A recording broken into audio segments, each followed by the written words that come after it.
Radha Kheda no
अच्छे कर्म पर चल लगा, अपनी सारी बुराई को छोड़कर सत कर्म पर चल लगा तो तेरा बेड़ा पार कर दूंगा, तेरा रोजगार दे दूंगा। चाहे रोजगार हो सरकारी नौकरी का हो, चाहे हमारा कोई बिजनेस का हो, चाहे दुकानदारी का हो, कोई भी हो, राधा खेड़ा कोई न कोई रोजगार हमारे को दे देता है। लेकिन सीधी नहीं, सत्कर्म पर चलाएंगे, भगवान के भजन पर चलाएं, जब अच्छे कर्म कर्म कर, बुराई को छोड़कर सत्कर्म पर चलाएं। जब तेरी भक्ति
माता बहन के समान समझ, फिर तेरा बेड़ा पार हो जाएगा।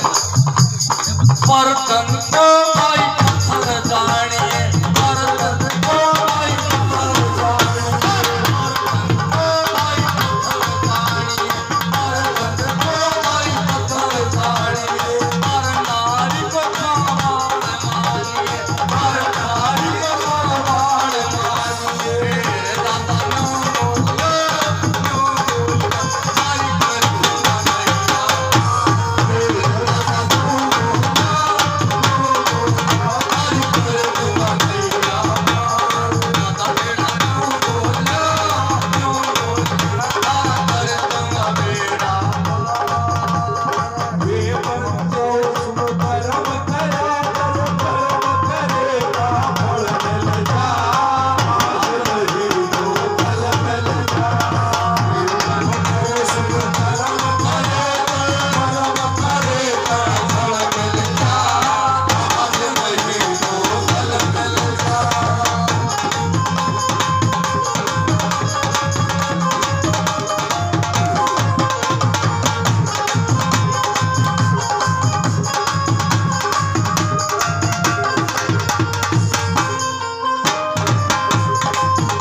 दादा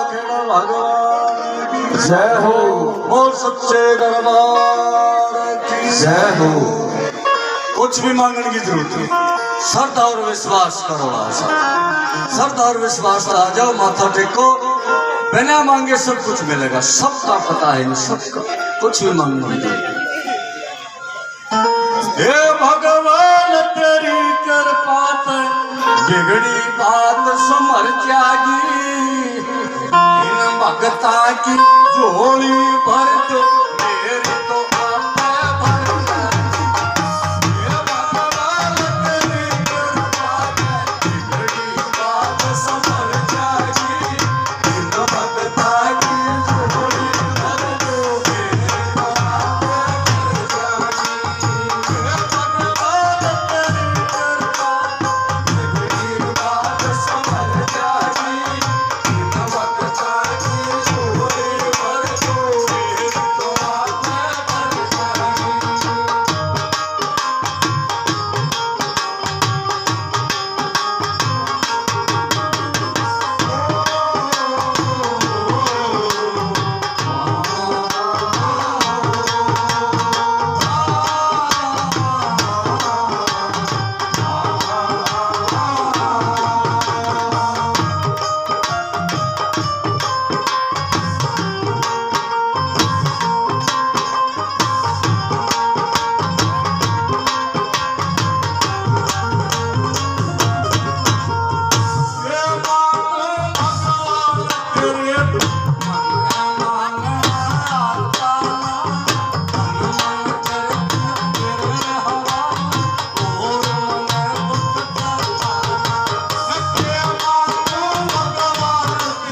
भगता की झोली भर दो, मेरी तो आपे भर जाएगी।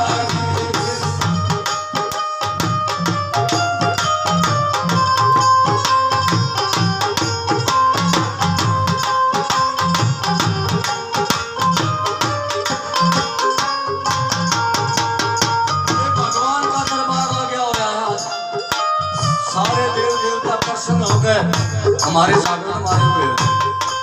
मेरे को ने सोचा अब पत्थर की तस्वीर धर रहे, मानो तो भगवान ना कागज की तस्वीर, सर ढालू तो गंगा नहा बाकी नहा। ये हाजर नाजर बैठे हैं, मानना भी तो बिना माने कुछ नहीं है। मानो तो गंगा जल है, ना बैठा पानी है, बिना मानने वाले के लिए कुछ भी नहीं है। भगवान ने तो यूं कहा है, मैं विश्वास में हूँ भाई, से मंदिर में मस्जिद में कहीं भी ढूंढ लो, अगर तेरा विश्वास नहीं है तो मैं तेरे लिए कहीं नहीं हूँ। अगर तेरा विश्वास है तो मैं तेरे अंदर हूँ, बोल रहा हूँ, घट घट का वासी हूँ, कण कण में समाया हुआ हूँ।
राधा खेड़ा महाराज की जय हो। बोल सच्चे दरबार की जय हो। तो माता पिता ही जरूर सेवा कर, सासू ससुरा ही जरूर सेवा कर, ना तो ठेकरा धरोगे तो ठेकरा क्या, और सेवा करोगे माता पिता की तो मेवा मिल जाएगी, जय जयकार हो जाएगी, क्या का घाटा नहीं रहेगा। अर्थ कहा ना, माता पिता सासू ससुर की जात मां दुखा दी तो समझो भगवान का मंदिर ढा दिया। और एक और प्रार्थना सब बहनों से, खासकर मेरी आने वाली पीढ़ी, ये बच्चे जितनी गुड़ियां बैठी हैं, ये भाई बैठे हैं छोटे बच्चे, तो सबसे हाथ जोड़ के प्रार्थना है, माँ बाप अपनी पेट पट्टी बांध के उनको पढ़ाता है, अच्छी शिक्षा देता है, और फिर वो माता पिता के साथ कितना गलत व्यवहार कर देती है, बिना बताए किसी के साथ चली जाती है, और वहां फिर कोर्टा में खड़ी होकर माँ बाप की पगड़ी का ठोकर मार देती है। तो कम से कम ये तो सोच लो, बेटी पढ़ाओ और बेटी बचाओ, ये नारा कितना अच्छा है, लेकिन ये चीज देखो, अब जो बेटियां ऐसा कर्म करते हैं तो उस माँ बाप के दिल पे क्या बीतता है, उसका तो जीवन नहीं रहता, वो तो जिंदा ही मर जाता है। तो उसने तो फिर नहीं सोचा कि ऐसा काम हुआ तो पेट में मार देना जब बादशाह था, यूं दिन तो ना देखना पड़ा, ये मेरी बेटियों, ये मेरी बहनों, ऐसा ना को आओ। अगर एक माँ बाप रोता हुआ कोर्ट में और ये चीज देखेगा, रोता हुआ, कम से कम अपने गांव में देख लो, गुहांड में, गोत ने, ये चीज तो कम से कम देखा करो। जाति ने तुम बाहर जाकर अपना सब चीजें भूल जाओ, ये तो हमने बता ले हैं गफलत में, और फिर सारी जिंदगी ऐसी बर्बाद कर देते हैं वो। 10 दिन के बाद फिर किसी भी दिन की निरंदी ना तो माँ बाप के घर आने की रंदी ना हो रखता, वो ऐसे तंग करते हैं। तो सबसे हाथ जोड़ कर प्रार्थना है, अच्छा बाड़ा पहनो, ओछे कपड़े मत पहन के जाओ, ज्यादा फैशन मत करके जाओ, कॉलेजों में पढ़ो, चाहे कितने यूनिवर्सिटियां में पढ़ो, अगर सही बाण में जाओगे, सादे विचार बना के जाओगे, अच्छे ऊंचे विचार बना के जाओगे, तो कितने भी पढ़ लियो था हमने, कोई भी दिक्कत नहीं आओगी। एक बेटी ऐसे निकली बड़ा फैशन करके, हमारा कोई बुजुर्ग ताऊ वहां पर बैठा था, बोला बेटी इधर आ, बोले हाँ ताऊ जी, बोले क्या पहन रही है, क्या तेरा भाई देखेगा, क्या तेरा माता पिता देखेगा, मेरे को शर्म आ रही है देखने में। मेरा पिताजी आप तो लड़की लड़कियों कहते हो, लड़कियों का ना कहते। बोला बेटी लड़कियां में लड़कियां में तो दिन रात का अंतर है। बोला वो कैसे? बोला देख लाठी ले बैठा था, लठ ने भगा दिया गाड़ में, देख बेटी इस लठ ने कोई नहीं ठा, इसका ऊपर का उतर जाएंगे। अब देखती रही हो, उन्होंने आते गए और उसका सारा ऊपर के उतर जा को दोहरा के लगट जा, और देख बेटी हाथ में गुट्ठी पहरे बैठा था, वह गुट्ठी काट के भगा दिया। देख बेटी इसने पहला आदमी था होगा, और मैं देखूं उसने देखे, तू भी देखे आंख चुरा के बिठा होगा। तू तो बेटी ये हम तो हीरे हो, मोती हो, सोना हो, चांदी हो बेटी, इन छड़िया ने इन लठा ने कौन ठाव था, इनमें कुछ नहीं कोई कंधा। तुम्हारे ऊपर तो बेटी 2 घरा की जिम्मेवारी है, यहाँ अपने माता पिता की, अपने भाई की इज्जत, आगे तेरे सासू ससुरे की और तेरे मालिक की इज्जत। बेटी 2 घरा की जिम्मेवारी है तेरे ऊपर। तो जब उसने समझा हाँ ताऊ जी अब समझ आए, ठीक है, वापस जाते हो और सादे कपड़े बढ़िया कपड़े पहन का ही जो फैशन के थे वो निकाले। बोला बेटी यही बात अच्छी लगी, कितने भी पढ़ लिए कोई भी दिक्कत नहीं आओगी, ना तरह का नहीं कोई आंख भर कर लिखा होगा, फैशन का नहीं लिखा हुआ ज्यादातर। तो हमारे फैशन गलत हो गए। ये अंग्रेजा के पहनावे पहन के हम चलते हैं, आधा शरीर गाढ़ा पड़ा रहे। ये सबसे हाथ जोड़ के प्रार्थना है हमारी बेटियों से, बहनों से, उनके माता पिता से भी हाथ जोड़ के प्रार्थना है, अपने बच्चों को अच्छे संस्कार दो, उनकी जरूरत पूरी करो, उनकी इच्छा नहीं। वो कहती है मैं 20,000 का फोन लूंगी, लड़का कहे मैं बुलेट लूंगा, गाड़ी लूंगा, वो बिगड़ेगा। पढ़ाई की लाइफ में ऐसे काम होंगे तो उसकी जरूरत पूरी करो, उसकी किताबें अच्छे स्कूल में, अच्छे कॉलेज में पढ़ाओ, अच्छे कपड़े पहनाओ, लेकिन इस तरह की बात कम से कम ध्यान से सोचो बेटो। सबसे हाथ जोड़ के प्रार्थना अपने बच्चों को अच्छे संस्कार। अरे ऐसी गलती कोई बहन बेटी मत करियो, किसी के माता पिता के इज्जत पर ठेस पहुंचे। बोल दादा खेड़ा महाराज की जय, वो सच्चे दरबार की जय, सतगुरु।